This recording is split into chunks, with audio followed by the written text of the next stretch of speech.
a guy called David emailed me, probably a couple of months ago now, asking me to put out what my traditional overnight kit is. Obviously it depends if I'm taking a tent or hammock. Obviously I'm just taking a tent today, so I'll go through it off the tripod because you won't be able to hear me from back there, and then I'll take all the bits out so you can see exactly what I take. It's time for the percolator.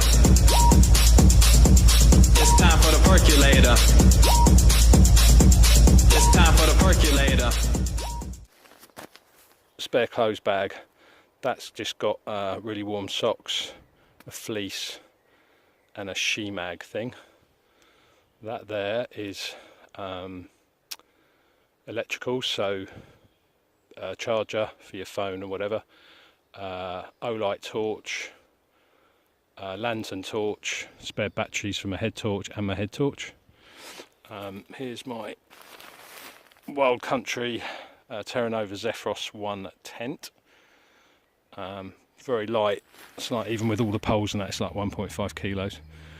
That's my cook kit. Breakfast for the morning, which is porridge, load of just cooking stuff in there. Poncho. It's not going to rain tonight, but I was just going to put that up as a little tarp over the porch area of the tent. Roll mat. I fitted all this into my backpack, by the way. Roll mat also was fitted into my backpack. That's just to go under my inflatable mat, just for a bit of insulation. Another spare little tarp, cheapo Poundland ones these are. Outkit cloud base inflatable mat, get my words out in the end, which I really like, but I'm worried about punctures with it. Just a cheapo Aldi or Lidl foldable pruning saw thing. Helium, Decathlon helium pillow. That is excellent. Really, really, really good. I can't rate it highly enough, actually. About 12 or 13 pounds, I think, but really, really good. My standard DD Dura 2. Now, I know I stick DD in quite a lot, but this was my first sort of major sleeping bag that I got for wild camping, and it's really good, actually. Compresses down really well. Very warm so far. The only thing I don't like is the waterproof foot box. DD need to bring one out exactly the same but without the foot box on. What I really like about it is the centre zip, because for hammocking it's excellent centre zip, and also I just find it easier with the centre zip to get in and out. A few odds and sods here, little snood thing, pair of gloves and a hat for night time and even night sleeping if you need to. Couple of little bungees and carabiners there. That's just to stretch out my tarp or whatever by using a prusik knot. A little bit of paracord. I normally have a big paracord bag, but I didn't need a lot today, so just a hank of paracord. Dinner for tonight, which is homemade chilli, traditional, that I always bring because it's nice. Couple of cheapo Aldi cans of beer, they're pretty good. 1.25 litres of water, which does 3 coffees and a little bit in my porridge in the morning, so if I'm thirsty I can always bring some more. Do one of the coffees away and then have some of that, but I also bring a drink in my pocket, and a bottle of wine basically in there, plastic bottle, decanted, whole bottle of wine. So I'll get some of the bits out and come back to you. I've also got a little bit in my brain pocket on my backpack actually, so I'll show you what I've got in there. I've added on a couple of bits, I'll take you along with me. Here we go. Right, we've gone over that. I'm not going to get it out, but there's basically a really thin fleece in there, a pair of warm socks and a she-mag, or a she-pea as I like to call it, she-mag. Here we have 3 AAA spare batteries wrapped up for the head torch, Olight, SR1 batten, which I bought. Really, really good. I have had a problem with it. I'm not flogging Olights at all, there's enough people doing that. I have had a problem with it where it wouldn't turn on and off, but I took the battery out and put it back in and it was fine, and it's been fine since. This thing is amazing. This is a lantern thing I got. It's the, what is it? I think it's rubbed off now. You see a few YouTuber guys have these. It's the Goal Zero Lighthouse Micro. You can quite see that. Sorry, the lighting's rubbish here. And that's still on the original charge. I've never charged it up yet. It's still on the original charge, and I use it on every camp in some way, shape or form.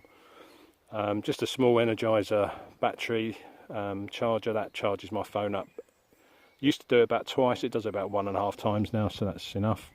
And a Petzl ticker, chicken ticker head torch, which is brilliant. Really chuffed with it. It's not maximum lumens, it's about 250, but you've got different light modes. You've got red light, which I really wanted because I like that. Yeah, really good head torch. I got it on offer, I think it was from Millets for about £20. What else we got? We've got some little bit of fire starting stuff. I'll just literally chuck this in. I've got loads of bits and pieces. There's a bit of fat wood there, and some fire lighting things in there, and some Vaseline pads. Coffee kit, basically. I bring spare coffee granules with me because these 3-in-1s are never enough coffee in them. Little chocolate bar, spare lighter, silver foil, that kind of stuff. Cup of soup, just in case. A couple of sugars in there, just in case you're on low sugar. I won't get this out, but that's basically my water boiling pot. It's got a lid, really good. Again, that was from Millets, on offer about £10 about 2 or 3 years ago when I first got it. Bomb proof, pretty light aluminium. Porridge for the morning. There's my meths. I normally bring about 200 mils. That's normally ample for everything, coffees and cooking. Billy can. I've never had a billy can type thing before, but this is the one that I got one off Jamie on a giveaway. Really good actually. Cleans up well. It sticks a little bit on the bottom, but it would. And that's my foldable twig stove. I use it to put my Trangia type thing in.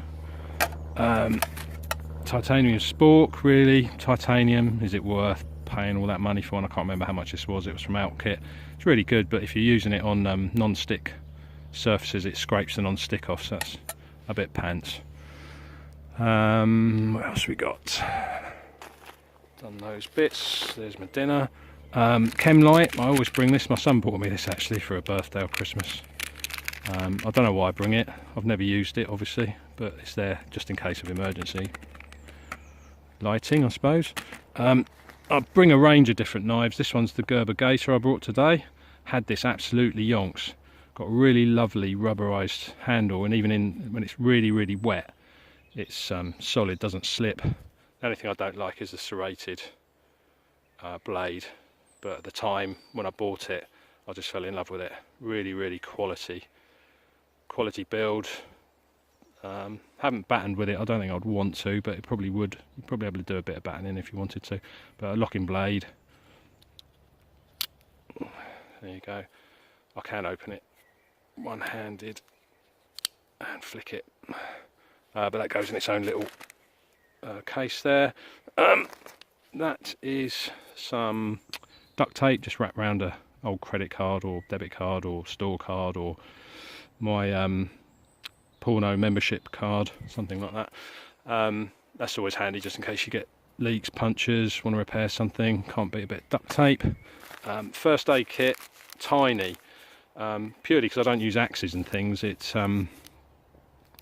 the chances of cutting half my leg off and that is pretty remote, so I'm only going to hopefully just get minor cuts and things with knives maybe. But there's a bandage in there, there's a gauze type bandage, there's painkillers, really strong like tramadol painkillers and stuff just in case you break a leg or something and need some pain relief. Plasters, that kind of thing in there. It's really tiny. I mean, that bag, I think that was from a pound shop and I just adapted it. Toothbrush and a little travel toothbrush and a little bit of travel toothpaste, which the toothpaste is vile and that's the last bit I've got to use, but always handy to brush your teeth in the morning or in the evening.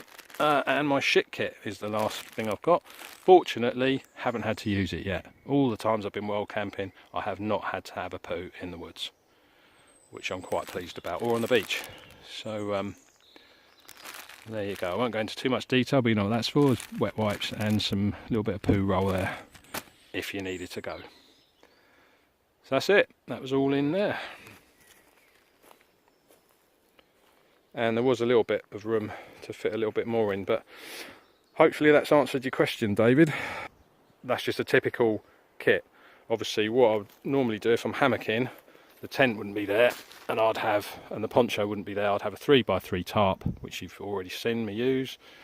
The hammock, the under blanket, a bit more paracord strapping obviously to have your ridge line etc. up. The DD would still be in there, so that's my pretty much go-to kit for everything. I don't really add too much to it. I just make sure that I've got enough coffees every time I go out, so I always bring 3 minimum, etc. I just sort of go through, when I've packed it away and dried everything, if it needs drying or airing, I'll just pack it all away. And then when I pack my orange cook kit, which is important, I just make sure that I've got the same stuff in that I went out with, so I never run out. Or if I need to lend someone a coffee, or you know, I've always got one spare normally kicking about. So I hope that was of use to some of you. Can you hear me over there? Another thing that David asked is, but why do I always wear the same clothes? Which is a brilliant, brilliant question. Practicality is the reason. It always gets shitted up out in the woods. It always stinks of smoke when you get home. Literally, it's not a fashion parade. I always wear these loose combats, which are MTP, British Army issue, and they're for temperate climates, so they're quite thin. Underneath,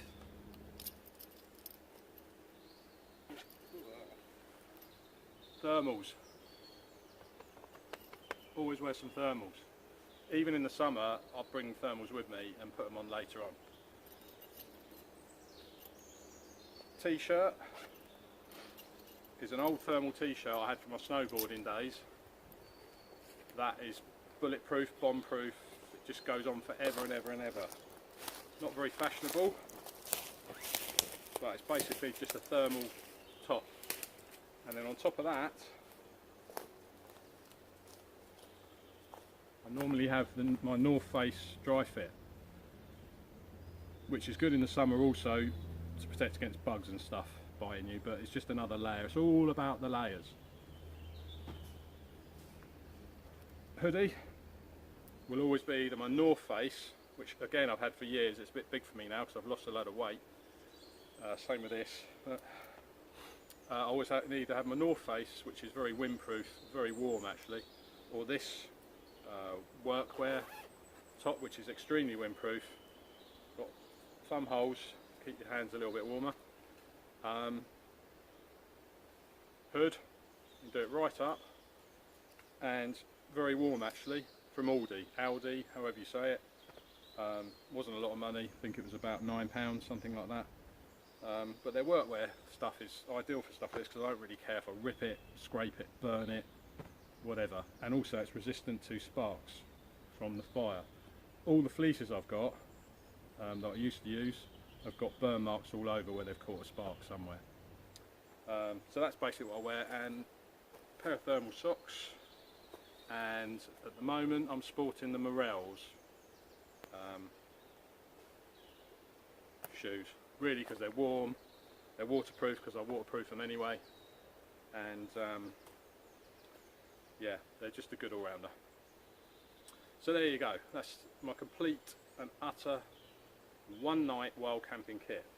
Could even be 2 nights or 3 nights. Obviously you'd need more food, you'd need more water depending where you go, maybe a few other luxury items. Hope that helped. Goodbye. Beat that with the bat. You can't beat that with the baseball bat. You can't beat that with the bat. You can't beat that with the baseball bat. Can you hear me over there? You can't beat that with the baseball bat. You can't beat that with the bat. You can't beat that with the baseball bat. You can't beat that with the bat.